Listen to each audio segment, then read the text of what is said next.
Hello, I am here to do another reading with I Ching deck that I have created. I'm going to draw two cards to show our transition from one sort of change or space into another.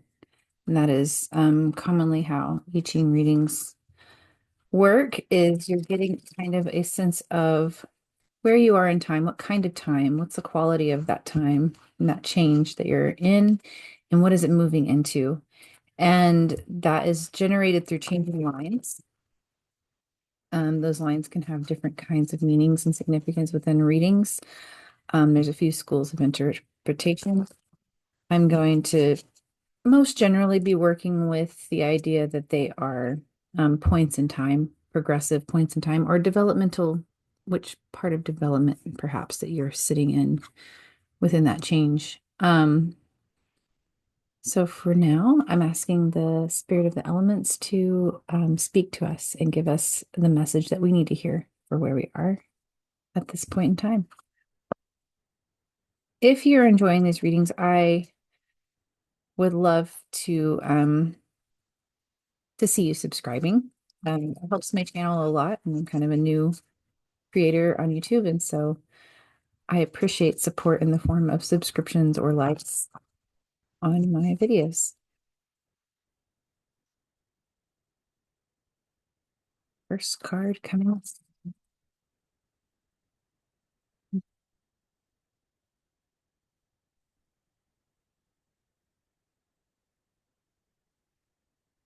So well. I love this one. Number 48. Strive to be in alignment with what is natural. A well can neither come nor go. It is you that must seek its deep and steady waters. It is you that must provide a dependable rope and bucket. Build up and tend to carefully your supply of natural resources, the inner voices of your soul, which feed your intuition and are susceptible to degradation and contamination. So, the well is air beneath the moon. Those are the two elements we have. Air is often represented by wood. So in this case, it's this bucket that has the empty space with which to hold something in it. And the moon is the water, which is deep because it's a well. It's a very deep and concentrated source of water. Um, some call the moon element the water. That's a common translation for it. Whereas you'll often hear me refer to water, and that's sort of the lake or marsh kind of water whenever I say it.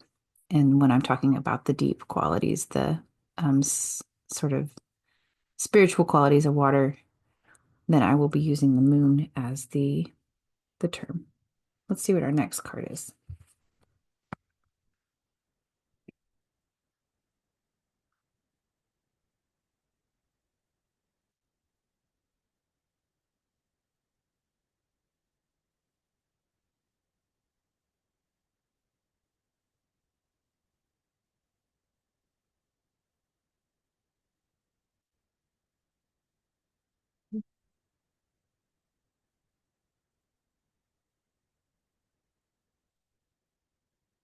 Banishing. Oh, these are so blue. So with banishing, we have the moon beneath the air. So these two are really special to each other because they both contain the same elements, but just flopped in which position those elements are in. So we get to see kind of a difference in meaning in how those elements interact when they are in different positions. Banishing, I'm going to read the card, it's number 59. You must be united to reach safety. There is great interference on the sea, which tumbles in many directions. To navigate these waves, you must compose yourself. Chart this course with both the confidence of a king on his throne and the humility of a captain whose vessel is a speck in the vastness of the sea. This ship is your temple. This journey is your sacrifice. This rite will banish dispersion in your mind and heart so that truth can unite you. So what we get here is the boat is the air element. It's the wood that's containing this person who is in this giant ocean, right? The moon is huge, enormous, and tamed in this hexagram, where the moon here is contained by a bucket. The air has contained that thing. And here the air is navigating that thing versus containing it. And that's sort of a very common relationship you'll see with emotion and intellect. Air is often a sign associated with the mind, the sharpness of the mind, um, the organizational structures of the mind, your thoughts and your thinking. And water is an element, or moon is an element that's associated with the emotional aspect of your soul, the subconscious, the vast drives and motives um, that sort of live in that emotional part of the person, the human mind or brain. So it's interesting to see that dynamic there. And then as far as changing lines go, we have the bottom one is the same for both. The second one's the same for both, but the third one changes. And then same. So it'll be third and sixth line. The top of each of those trigrams is the changing line. So we will look at the Wells line readings for 3 and 6. And I like to pull these up on 2 sites usually, just for ease of reference when I'm doing these online readings. I do have a book that I often consult, but it's a little easier this way for me. So I like to go to Mothering Change, and we're looking at 3848.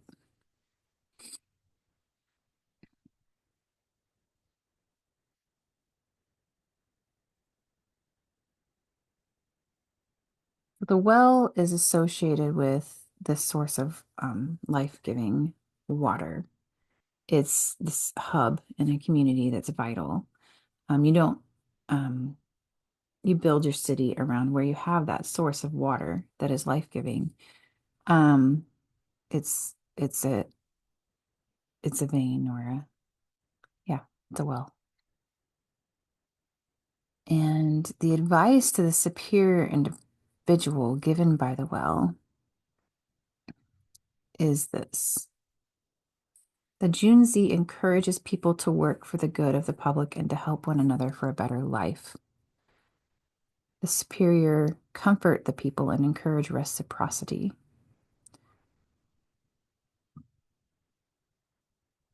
This idea of that community, right?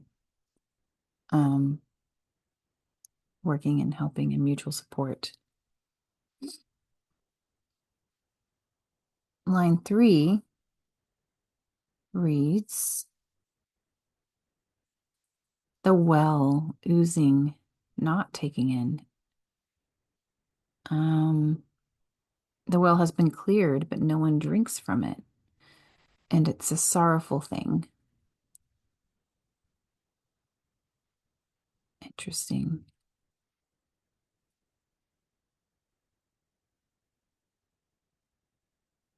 There's this feeling that there's an asset that's being neglected or ignored. Maybe not neglected, but we're not paying attention to it.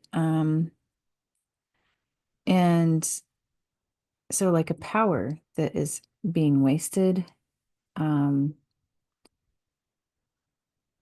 is happening in line 3. And line 3 is potentially a past line. So maybe not seeing something that was a resource for you. It was kind of invisible to you in the past. Sorry, wrong card here. This is the one we're looking at. So line 3 here is potentially a point of your past of not seeing something that was a resource for you. That could have been a life-giving resource, right? That could have been sustaining. And we just sort of didn't notice it, maybe ignored it willingly or unwillingly, unknowingly or knowingly.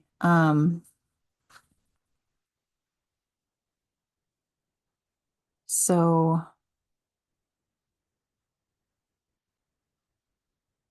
this may have been something that happened because of that deep sorrow aspect of depression, potentially. Um, it could have been just having felt overburdened by other things. And so the energy required to go to the well or to find the well or be aware of the well just wasn't available to you. Um, but there's something that there is some consequence to that. There has been a a depletion as a result of not having made use of this resource, right? Line 6 is probably our more current line, and that's the top line here. And this is where we are right now as a result of where we've been. And line 6 reads, "The well is clean, but not covered. However, there's confidence that the water can be drawn. Great fortune." One draws from the well without hindrance. It is dependable. The water is being drawn in the well is uncovered. With confidence, it is an inexhaustible supply, and the people will have great fortune. This sounds like good news.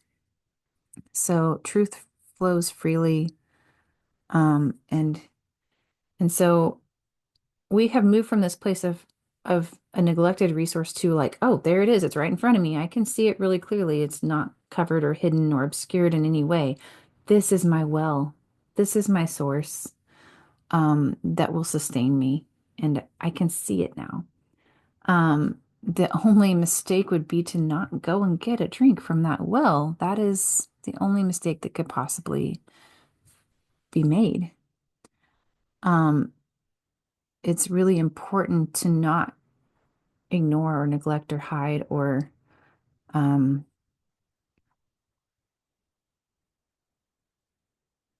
not make use of, take advantage of this source of nourishment, which will be spiritual vitalness, life-giving for you when you take it in. So where we're going here is banishing. That is our future. So we've been in the well, we're moving to banishing, which is number 59. This one is really an important one to my just it's come up for me in a lot of different cases. I consider it a kind of rite of passage hexagram for me. And some other names, I call it banishing. It can also be called dispersion or expansion. Um, I think of it very much though as that sort of pushing through barriers and obstacles, sending away all those evil thoughts, right? That might encroach on your emotions, that might encroach on your clarity of thought. And I'm just talking off the top of my head here. Let's read what the advice to the superior individual says. Okay. Oh, I love this. Okay. The ancient kings made offerings to the supreme being and constructed their ancestral temples. They offered sacrifices to the deity and then built temples. So this this temple is the place of worship. It's something you build, you consecrate it so that no evil may enter there, right? It's very intentionally set up to be this sacred, holy, and protected place where you can offer up to the spiritual, the king, not the king, the deity, right? So here we had this source of nourishment that we didn't realize was available to us, and then we could see it, and hopefully we're going to it, and we're protecting it. We are consecrating it and making it sacred and protecting it. That is what I see from this reading. And so I don't know where in your life this may be speaking to you, but I hope it's giving you a sense of purpose and direction and how to be in the world today.